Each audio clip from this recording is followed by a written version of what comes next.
Global සිනජි award 2026 සම්මානයකට එහාගේ සම්මාන රාත්‍රියක් අද global සිනජි awards නමින් වෝටර්සේජ් හොටෙල් පරිශ්‍රයේදී පැවැත්වීමට සියලු කටයුතු සූදානම්. ඒ වගේම රංගන ශාස්ත්‍රයේ වගේම කලා ශාස්ත්‍රයේ නිරූපණියන් අද මාත් එක්ක සහභාගී වෙලා ඉන්න. ඒ වගේම ඔබතුමියත් අද මාත් එක්ක සහභාගී වෙලා ඉන්න කලා ශාස්ත්‍රයේ. ඉතින් ආයිබෝවන්. ආයිබෝවන්. මම දැනගන්න කැමතියි ග්ලෝබල් සිනජි අවෝඩ් 2026 මේ ඉන්ටර්නැෂනල් අවෝඩ් සෙරමනි එක ගැන ඔබතුමියට මොන වගේ හැඟීමක්ද අද දවසේ තියෙන්නේ? මෙහෙමයි ඉතින් කලාකරුවන් වෙනුවෙන් සම්මාන උළෙලක් හෝ සම්මාන දීම ඉතින් අපි අගය කරනවා. මොකද මේ ක්ෂේත්‍රයේ පවතින ඒ වගේ දේවල් අවශ්‍යයි කලාකරුවන් දිරිගැන්වීම. ඉතින් ඒ වෙනුවෙන් සතුටු වෙනවා. ඒ වගේම ඉදිරි වැඩ කටයුතු කොහොමද කලා ශාස්ත්‍රයේ තියෙන? ඉතින් ඔය චිත්‍රපටි කීපයක රඟපානවා.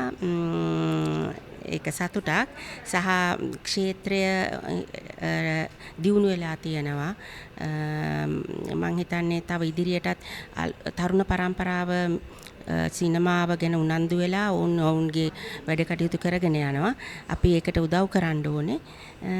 ඉතින් ඉදිරියටත් මේක මෙහෙමම පැවතුනොත් හොඳයි. සිනජි TV අපේ ග්ලෝබල් සිනජි අවෝඩ් 2026 අපේ ප්ලැට්ෆෝම් එකේ සංවිධායක මඩුල්ලත් සියලු දෙනාම ඔබතුමියගේ ඉදිරි වැඩ කටයුතු වලට සුභාශිංසනය පතනවා. ස්තුතියි. Thank you. Thank you. Global Synergy Awards 2026.